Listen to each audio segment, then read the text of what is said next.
그 부활절이 참 엊그제 지나갔는데 벌써 부활절 6번째 주일입니다. 지난번 여러분들에게 말씀드렸다시피 부활절 후 제1주, 부활절 후 제2주 이게 아니고 부활절 2번째 주일, 부활절 3번째 주일 이렇게 부르는 건 계속 부활절이 계속 이어지고 있다, 이런 뜻입니다.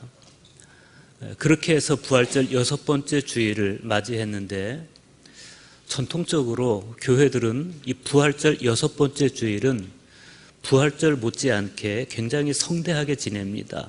왜냐하면 그 다음 주일이 주님의 승천주일이고 하기 때문에 부활절 6번째 주일은 굉장히 이제 더 심혈을 기울여서 드리게 되죠. 사실은 이 부활주간뿐만 아니고 부활절기뿐만 아니고 1년 52주가 모든 주일이 작은 부활절이다, 이렇게 보면 됩니다.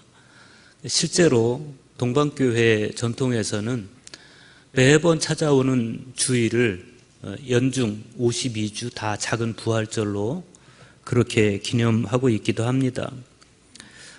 특별히 오늘 우리는 주님 승천주일을 한 주 앞두고 부활절 신앙의 아주 절정적인 그런 메시지를 듣게 되는데, 오늘 성서 일과는 일제히 그리스도인인 우리가 참으로 부활신앙으로 산다는 것이 무엇이냐, 그것을 우리에게 말씀하고 있습니다.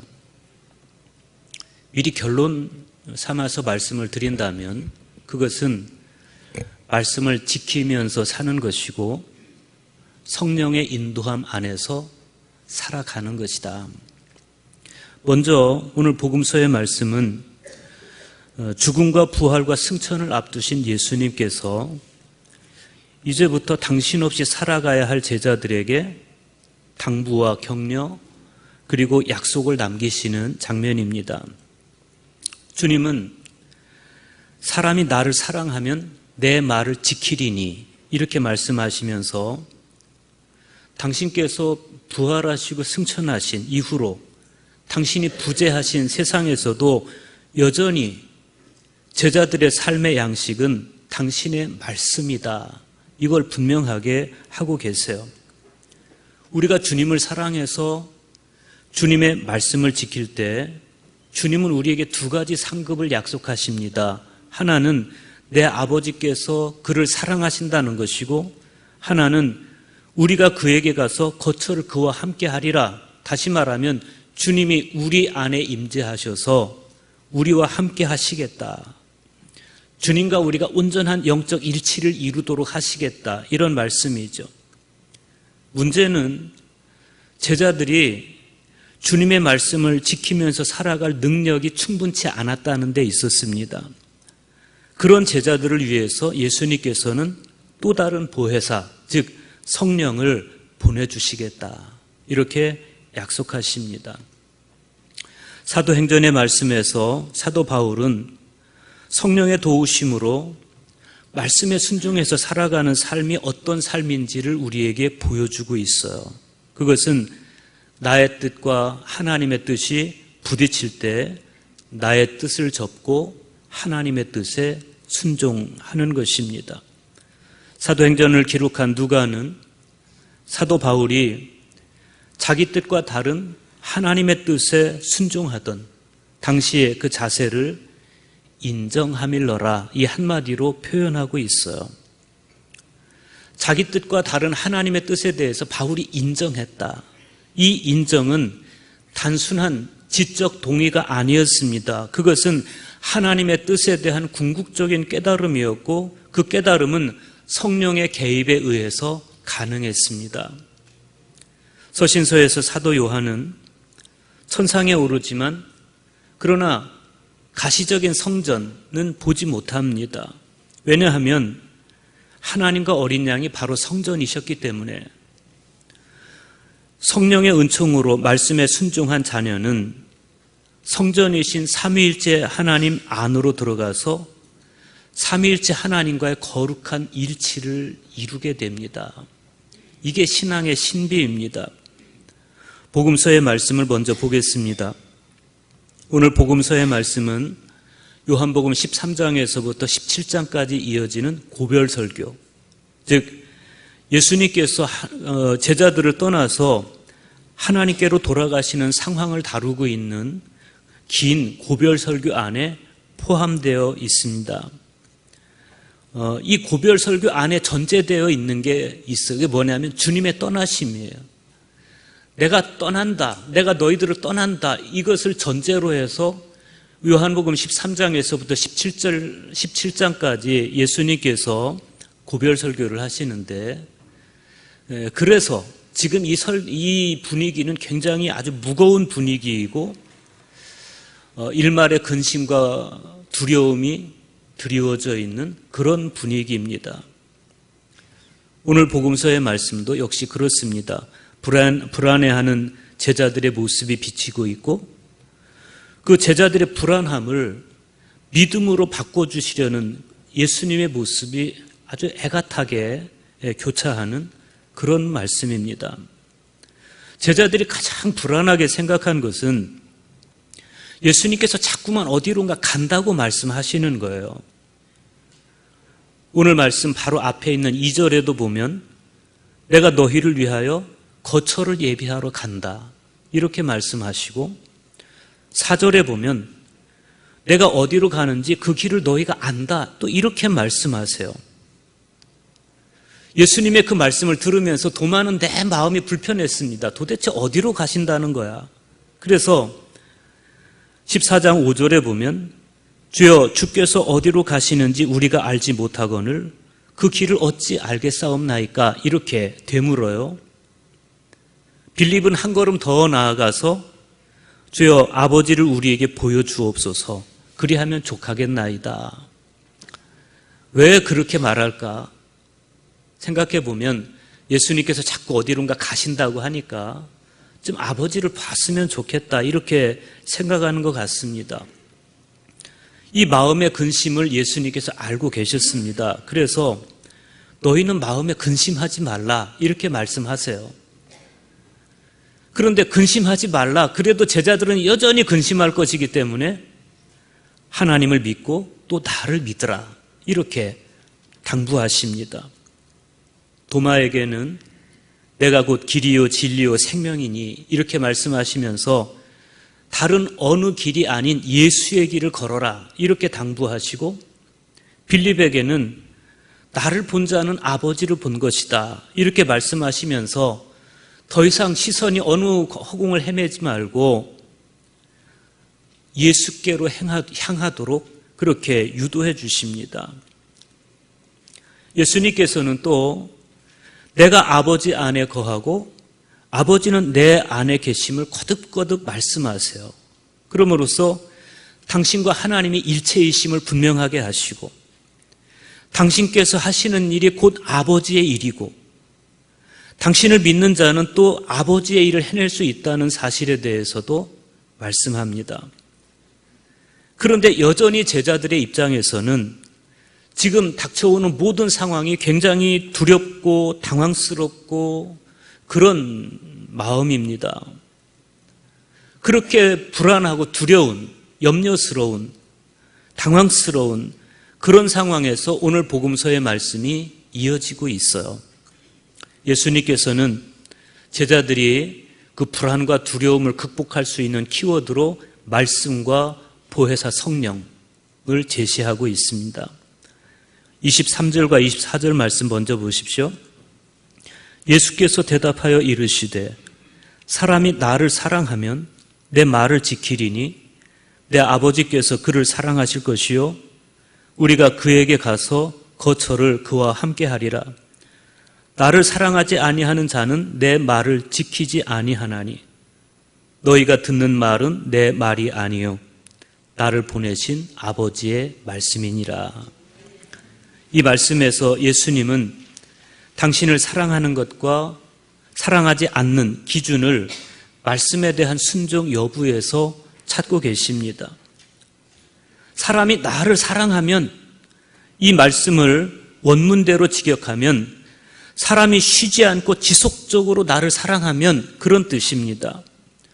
예수님을 사랑하는 그 행위가 일회적인 것이 아니고 일회적으로 끝나는 것이 아니고 지속적인 사랑이 되어야 한다. 그런 뜻으로 하시는 말씀이에요. 쉬지 않고 지속적으로 주님을 사랑하면 쉬지 않고 지속적으로 말씀을 지킬 것입니다. 반대로 주님을 사랑하지 아니하는 자는 말씀을 지키지 않을 것입니다. 에바그리우스 폰티쿠스는 성 잘 내는 사악한 충동이 순수한 기도에 가장 장애가 된다. 이렇게 보고 이 사악한 충동과 대적해 싸울 때 이겨낼 수 있는 정확한 반론의 방법으로 말씀을 제시하고 있어요. 에바그리우스가 이렇게 말씀합니다. 우리는 싸움의 순간에 기만하는 악령인 우리 적에게 대응할 적합한 말을 쉽게 찾지 못한다. 그 말들은 성경 안에 흩어져 있고 그것들을 개별화하기 힘들기 때문이다.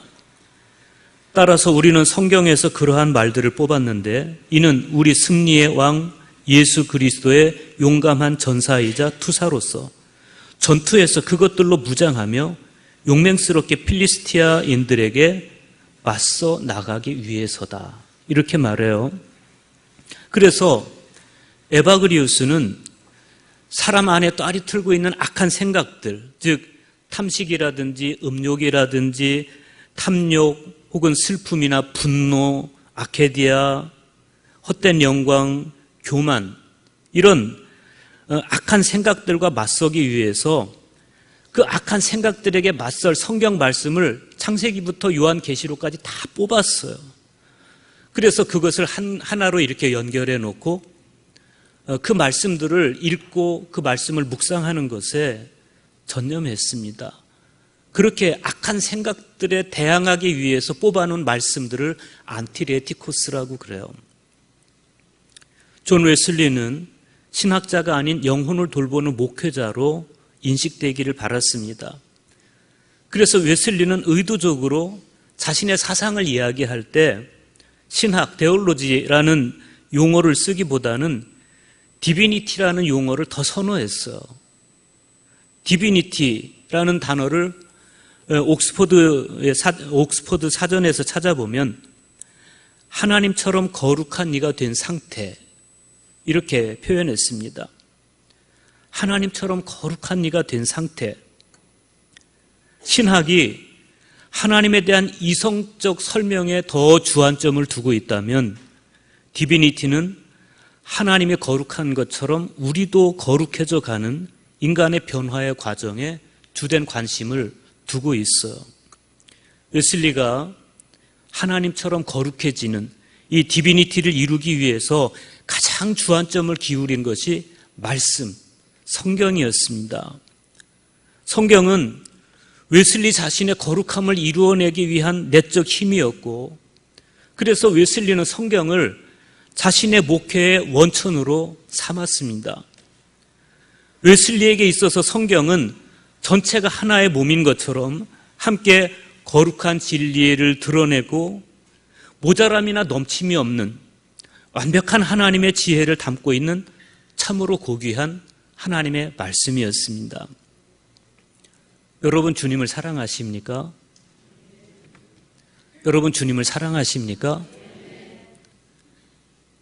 여러분이 주님을 사랑하는 증거는 여러분이 주님의 말씀을 지키는지 안 지키는지 그 여부에서 드러납니다.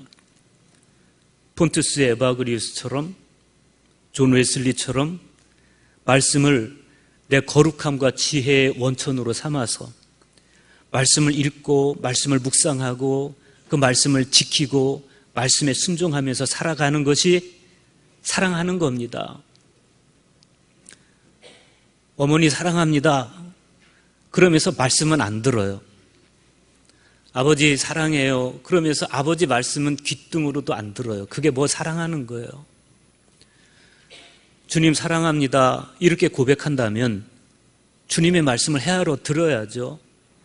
그 말씀이 무슨 뜻인지 묵상해야죠.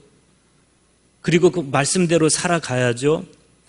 우리가 그렇게 살아갈 때 주님은 우리에게 이렇게 약속하세요. 그리하면 내 아버지께서 그 사람을 사랑하실 것이요, 내 아버지와 나는 그 사람에게로 가서 그 사람과 함께 살 것이다. 주님과 우리 사이에 완벽한 일치, 연합이 일어난다는 겁니다. 이게 우리 신앙생활의 목표입니다. 우리 신앙생활은 의지적으로 주님을 사랑하는 것에서 어느덧 주님이 우리 안에 계시고 우리가 주님 안에 있는 주님의 이 약속의 말씀이 이루어지는 겁니다. 이때 비로소 하나님과 나와의 신령한 일치가 일어나는 것이고 그것을 하나님의 나라라고 이야기하는 거예요. 주님께서 제자들의 이 불안함을 극복할 수 있도록 제시하신 또 하나의 키워드는 보혜사 성령입니다. 25절과 26절 보십시오. 내가 아직 너희와 함께 있어서 이 말을 너희에게 하였거니와 보혜사 곧 아버지께서 내 이름으로 보내실 성령, 그가 너희에게 모든 것을 가르치고 내가 너희에게 말한 모든 것을 생각나게 하리라. 주님의 말씀을 듣고 지키는 것은 분명히 제자들의 주님 사랑을 보여주는 외적 표징입니다. 그런데 문제는 예수님과 제자들과 계속 함께 계실 수가 없다는 겁니다. 내가 아직 너희와 함께 있어서 이 말을 너희에게 하였거니와, 이 말씀은 다시 말하면 내가 너희와 함께 있지 못할 그 시간이 온다, 이런 뜻이겠죠. 주님은 이제 제자들을 떠나실 것입니다. 그러면 이제 이 세상에는 제자들만 남게 됩니다. 더 이상 주님의 말씀이 가시적으로 들려오지 않는데 어떻게 주님의 말씀을 들을 수 있겠으며 어떻게 주님의 말씀을 지킬 수가 있겠어요? 그런데 예수님께서 당신께서 떠나가신 자리를 보혜사 성령께서 채우도록 하시겠다, 이렇게 말씀을 하시는 겁니다. 이 약속의 말씀은 여기서만 하신 것이 아니에요. 오늘 말씀 앞에 있는 16절로부터 18절의 말씀에서도 주님은 보혜사 성령에 관해서 약속하셨어요. 내가 아버지께 구하겠으니 그가 또 다른 보혜사를 너희에게 주사 영원토록 너희와 함께 있게 하리니 그는 진리의 영이라. 세상은 능히 그를 받지 못하나니 이는 그를 보지도 못하고 알지도 못함이라. 그러나 너희는 그를 아나니 그는 너희와 함께 거하시며 또 너희 속에 계시겠음이라. 내가 너희를 고아와 같이 버려두지 아니하고 너희에게로 오리라. 주님께서 떠나심으로 부재한 그 자리를 또 다른 보혜사이신 성령께서 채워주신다는 것, 이것은 신약 성경의 가장 위대한 약속입니다. 성령께서 제자들을 고아처럼 버려두지 아니하고 그들에게로 와서 주님의, 예수님의 빈자리를 채워주심으로써 더 이상 제자들을 슬픔 가운데, 두려움 가운데, 그 당황스러움 가운데 고아처럼 내버려두지 아니할 것이다. 성령님의 역할은 막연하지가 않아요. 그분은 제자들을 위해서 적극적으로 변론해 주실 뿐만 아니라 진리의 영이시기 때문에 진리를 깨닫게 해주시겠다는 겁니다. 그 사실을 주님은 오늘 말씀에서 다시 한번 강조하고 계세요. 그가 너희에게 모든 것을 가르치고 내가 너희에게 말한 모든 것을 생각나게 하시리라. 여기서 드러나는 성령의 사역은 두 가지입니다. 첫째는 가르치는 사역입니다. 그분은 하나님의 깊은 마음까지 통달하고 계십니다. 그래서 내 안에서 끊임없이 하나님의 뜻을 가르쳐 주시겠다. 두 번째로 생각나게 하시겠다. 복음서 전체를 볼 때 제자들은 주님의 말씀을 잘 이해하지 못하고 있었습니다. 이해조차 잘 하지 못하고 있는 제자들이 주님의 말씀을 기억하고 있을지 만무지요. 주님 말씀을 이해도 못하고 기억도 못한 제자들이 어떻게 다른 사람들에게 가서 주님의 말씀을 전하거나 가르칠 수가 있겠어요? 그런데 바로 이런 문제 때문에 성령께서 반드시 강림하셔야 됐습니다. 성령님께서 우리로 하여금 생각나게 하실 것입니다. 생각나게 하리라. 이 히라보인 휘포밈네스코, 이 말씀은 어떤 사람에게 어떤 사실을 기억나게 하겠다, 이런 뜻이기도 하지만 오늘 말씀에서는 조금 다른 차원에서 사용이 되고 있어요.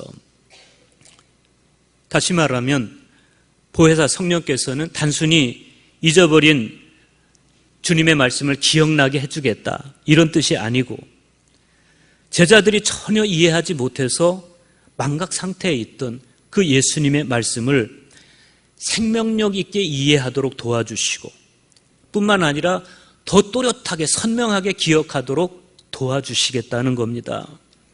이런 보혜사 성령의 도우심으로 인해서 제자들은 생명력 넘치는 말씀을 소유할 수 있었고, 예수님의 말씀을 오류 없이 전할 수가 있었습니다. 그 대표적인 사례가 오늘 사도행전의 말씀에 등장하는 사도 바울이에요. 사도행전에 따르면 사도 바울은 시리아 안디옥 교회를 중심으로 해서 3차에 걸쳐서 전도 여행을 감당했습니다. 제1차 전도 여행은 바나바와 함께 잘 마쳤습니다. 그런데 제2차 전도 여행을 떠나려고 할 때 준비 과정에서 문제가 생겼습니다. 마가 요한의 처리 문제가 생긴 거예요. 결국 이 문제 때문에 바나바와 바울은 갈라설 수밖에 없었고, 바울은 바나바를 데리고 떠나고, 바나바는 마가를 데리고 떠나고, 바울은 실라를 데리고 각각 전도 여행을 떠날 수밖에 없었습니다. 그렇게 해서 우여곡절 끝에 시작된 선교 여행이 제2차 전도 여행이었습니다. 그런데 그것 말고도 자꾸 어려운 상황이 발생을 하는 겁니다. 사도행전 16장 6절의 말씀을 읽어보면 성령이 아시아에서 말씀을 전하지 못했다, 이렇게 당시 상황을 이야기해요.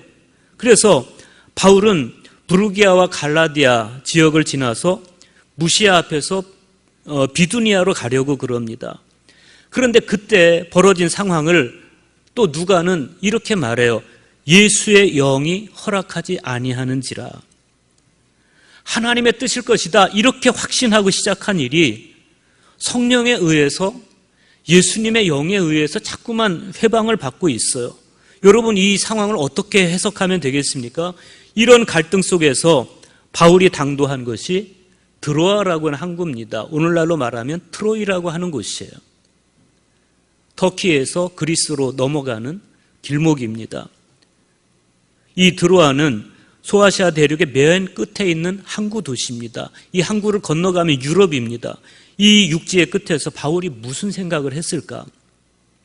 우리는 바울의 이 모습을 성찰하면서 아무리 좋은 동기로 시작한 일이라고 해도, 그러나 때때로는 그 일이 하나님의 뜻과 무관할 수도 있겠다, 오히려 하나님의 뜻을 거스르는 일이 될 수도 있겠다, 이런 생각을 갖게 됩니다. 바울이 그랬습니다. 바울은 더베로 또 루스드라로 여러 성을 돌면서 자기가 세운 계획대로 정말 빡빡한 그런 선교 일정을 소화해냈습니다. 그런데 그렇게 빡빡한 전도 일정, 선교 일정을 소화해내는 가운데 바울은 자신도 모르는 사이에 점점 일 중심적인 그런 사람으로 바뀌어가고 있었습니다.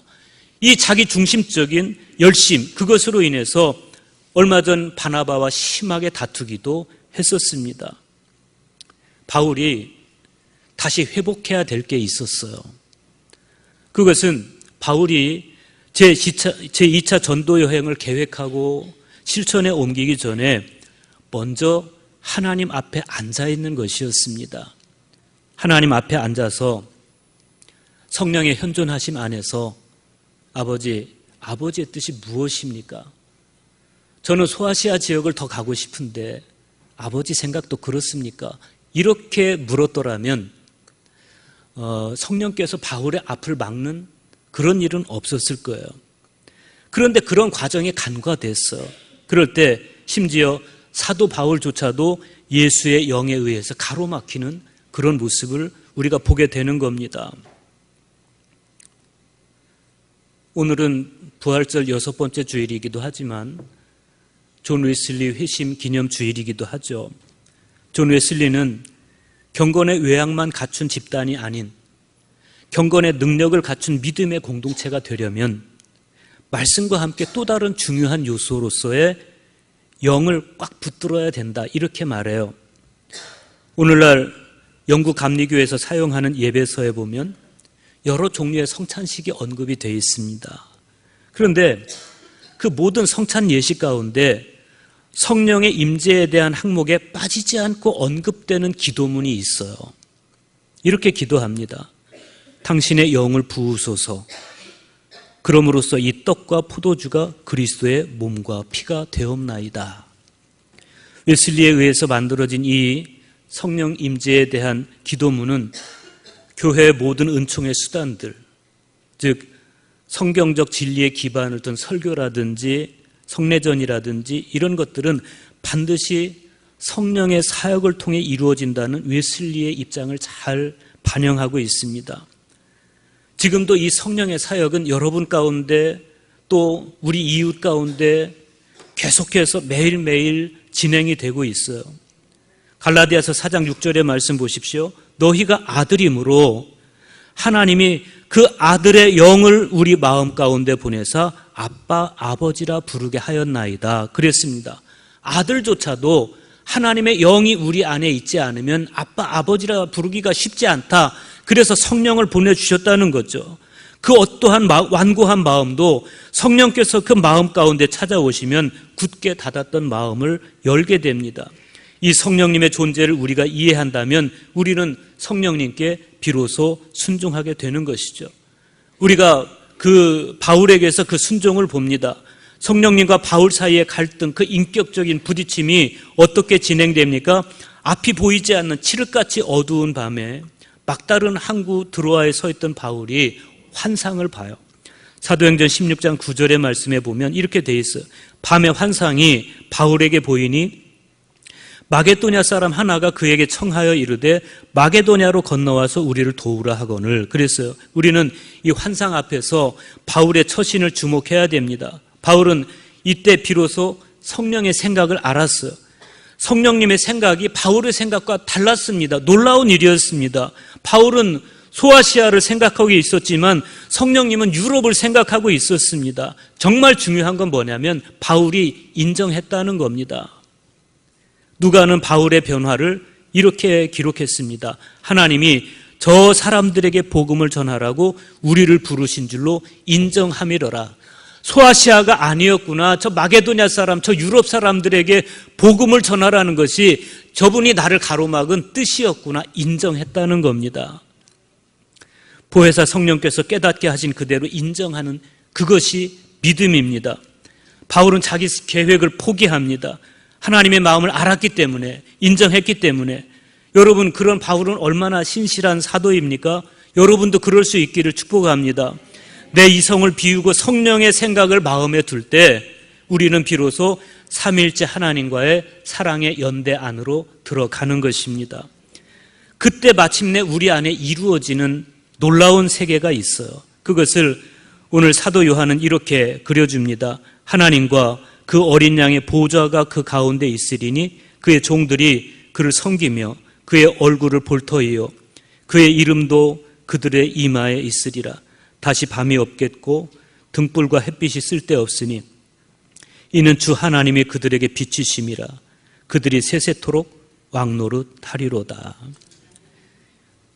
일찍이 이 이상을 오래전에 맛보았던 시인은 시편 67편 1절과 2절에서 이렇게 찬미합니다.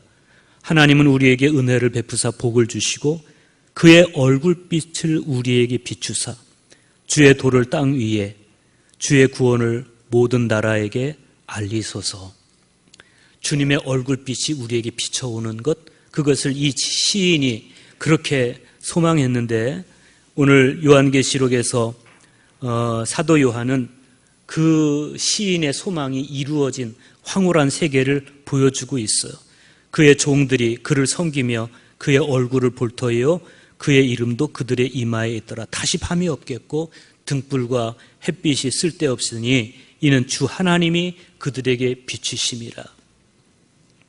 주님의 말씀을 듣고 정말 주님을 사랑해서 그 말씀을 지키고 말씀에 순종하며 살아가는 보혜사 성령께서 그 마음을 주장해 주시어서 끊임없이 가르치고 끊임없이 생각나게 하시고 주님의 말씀에 순종해서 살아가는 그때 하나님의 얼굴빛이 우리를 향해 비춰오는 그 놀랍고도 황홀한 영적 경험이 저와 여러분에게 끊임없이 있어지기를 주님의 이름으로 축원합니다.